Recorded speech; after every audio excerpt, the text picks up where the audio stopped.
ఇంట్లో parents teachers చదువుకోండి చదువుకోండి చదువుకోండి అని ఎంతమంది చెప్తారు? అందరికీ చెప్తారు. పాడైపోండి, రీల్స్ చూడండి, పబ్జీ ఫ్రీ ఫైర్ ఆడండి అని చెప్తారు పేరెంట్స్? చెప్పారు. ఏమని చెప్తారు? చదువుకోమనే చెప్తారు.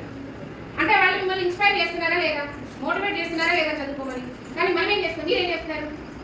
చదవండి, ఇచ్చిన సిలబసే చదవండి కదా.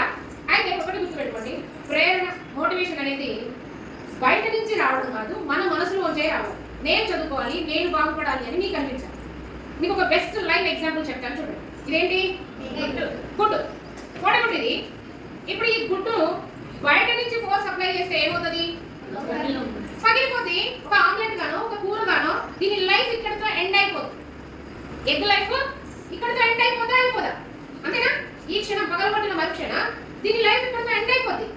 అదే ఎగ్ని జాగ్రత్తగా దానంతటా అదే లోపల ఫోర్స్ నుంచి ఓపెన్ అయితే ఏమైతే చెప్పాలి? ఆ పిల్ల రావడం అంటే ఒక కొత్త జీవితం మొదలు, ఒక కొత్త జీవితం అవుదా? కొత్త జీవితం మొదలవ్వాలంటే లోపల నుంచి ఫోర్స్ రావాలి.